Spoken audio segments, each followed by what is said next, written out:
실제로 겪었던 실화괴담들. 첫 번째 이야기. 일본 여행 중에 호텔에서 봤던 여자 귀신. 학교에서 단체로 일본에 여행을 간 적이 있었습니다. 단체 여행이었기 때문에 방은 여럿이서 함께 배정받아 쓰게 되었지요. 일주일 동안 오사카에서 출발해 도쿄를 둘러보고 귀국하는 코스였습니다. 정말 즐겁게 여행을 하던 도중 5일째 밤에 문제가 일어났습니다. 친구 2명과 함께 3명이 같은 방을 쓰게 되었는데 너무나 갑작스레 다른 친구 2명이 졸립다며 잠자리에 들었습니다. 시간은 아직 10시 정도밖에 되지 않았었고 룸서비스로 맥주와 안주를 잔뜩 시켜놨었기 때문에 그런 친구들의 모습이 당혹스러웠습니다. 그래서 그냥 그래 너희 먼저 자. 난 TV 좀 더 보다 잘게 라고 말했습니다. 그런데 말이 떨어지자마자 친구들이 그대로 잠에 골아떨어졌습니다. 저는 이상하게 여기면서도 복도에서 얼음을 가져와 테이블 위에 올려두고 맥주에 얼음을 넣고 안주와 함께 먹으며 TV를 봤습니다. 그리고 어째서인지 어느샌가 저 역시 그대로 잠에 빠져버렸습니다. 한참 자고 있는데 어째서인지 몸이 너무 답답했습니다. 후덥지근한데도 움직일 수도 없었습니다. 이게 무슨 일인가 싶어 일어나려는데 몸이 전혀 움직이지를 않았습니다. 눈만 겨우 움직여서 방 안 구석구석을 살피는데 자기 전까지만 해도 잘 나오던 TV 화면이 지지직거리며 노이즈만 나오고 있었습니다. 이게 뭔가 싶어 더 살펴봤습니다. 그런데 호텔 방문 쪽의 천장 구석에 여자아이가 앉아 있었습니다. 아주 자연스럽게 말입니다.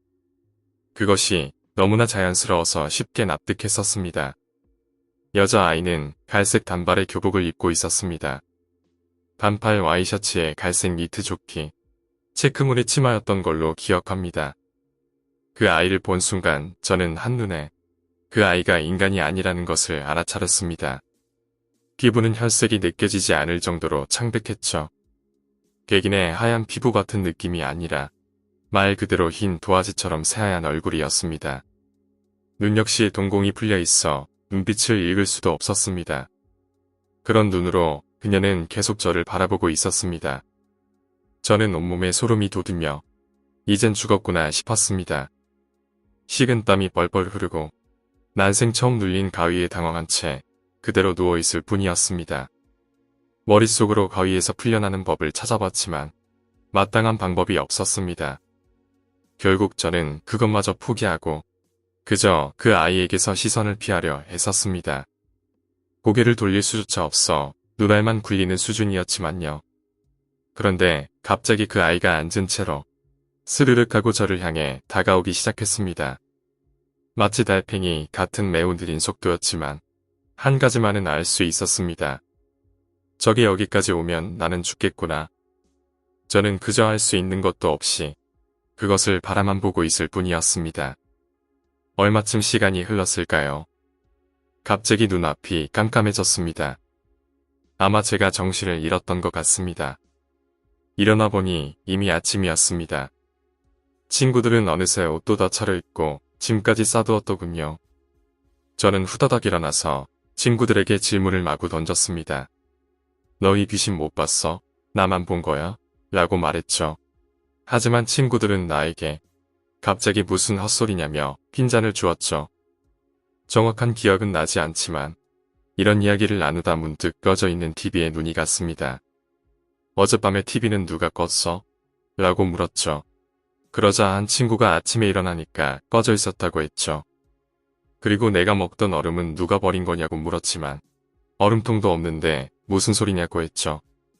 제가 가져왔던 얼음통은 감쪽같이 사라져 있고 TV도 꺼져 있었습니다.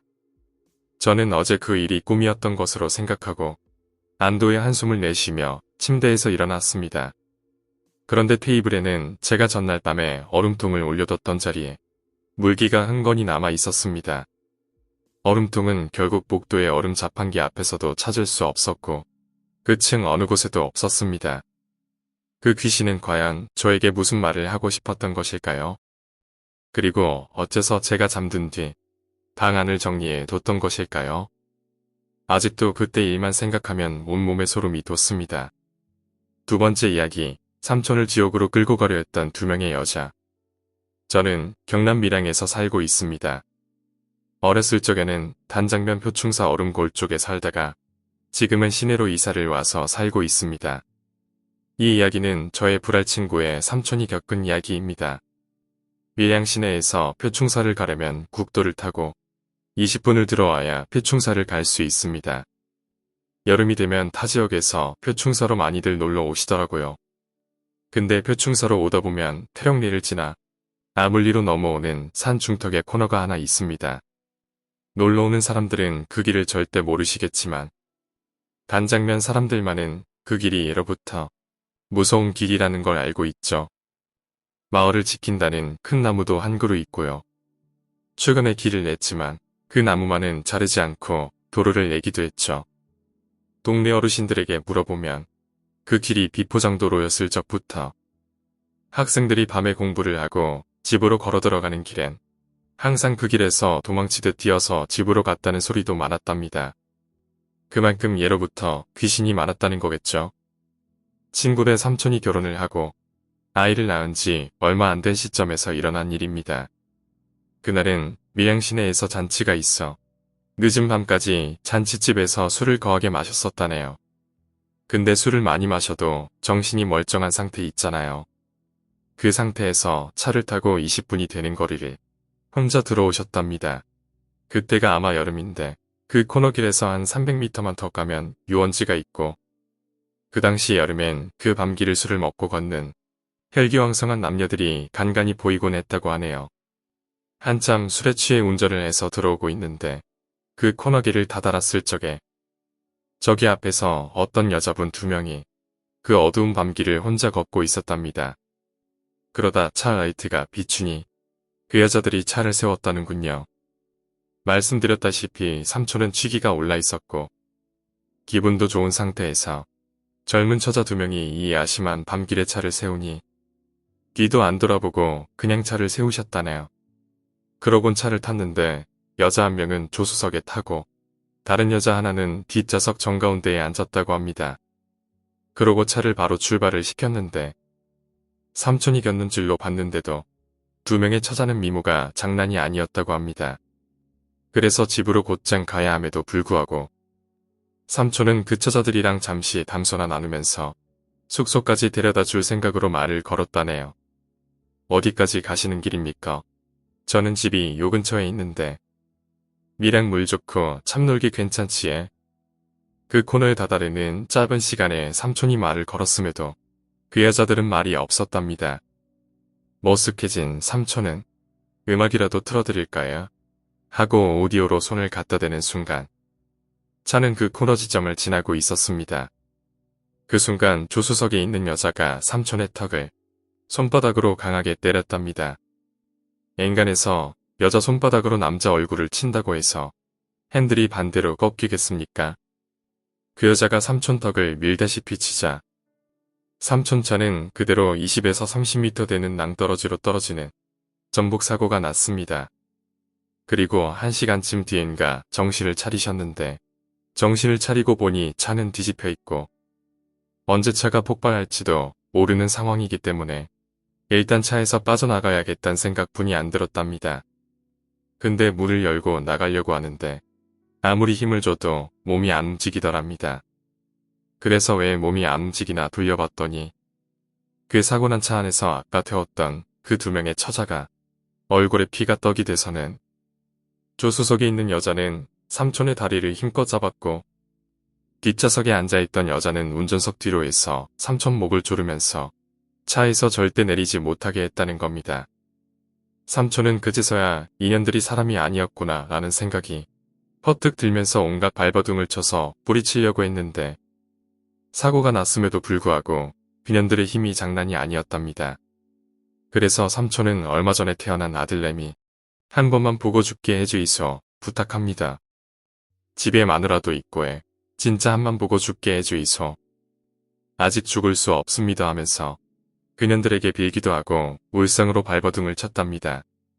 그러다 어떻게 해서 몸에 힘이 풀리면서 차에서 간신히 빠져나와서 혹시나 그년들이 쫓아올까봐 뒤도 안 돌아보고 계속 집 방향으로 뛰셨다고 합니다. 나중에 알고 보니 삼촌은 다리뼈가 부서진 상태였답니다. 그 당시에는 아픈 줄도 모르고 달렸다고 하네요. 그렇게 10분쯤을 달렸나. 근처 유원지에서 장사를 하시던 친구분을 만나셨고, 내 차 사고 났다. 지금 경찰하고 앰뷸런스 좀 불러도 내 지금 귀신의 시인 것 같다. 내 차에 귀신 있는 것 같다라고 말씀하셨죠. 간신히 앰뷸런스를 타고 삼촌은 병원으로 후송이 되셨고, 그 차에 타고 있던 년들이 귀신이든 사람이든 일단 차에 타고 있었기 때문에 그 차로 가서 사람을 구하는 게 급선무 아니었겠습니까? 낭떠러지에서는 레카도 들어오지도 못하기 때문에 구조대원들이 그 지점으로 가서 차를 확인했는데 안에 사람도 없고 혹시나 해서 주변을 둘러봤더니 사람 흔적은 찾아볼 수가 없었다네요. 다음날 레카로 견인 작업이 이루어지고 차 안을 확인해봤지만 여자의 흔적과 혈흔 등 아무것도 찾을 수가 없었다고 하네요. 지금 친구네 삼촌은 그 뒤로 아주 잘 살아 계시고 종종 친구를 통해 삼촌의 소식을 듣곤 합니다. 불알 친구도 매번 너무 충격적인 실화이니 삼촌을 만날 때마다 그때 이야기를 또 듣고는 합니다. 오늘 이야기가 재미있으셨다면 구독과 좋아요, 댓글 부탁드립니다. 댓글은 저에게 큰 힘이 됩니다. 감사합니다.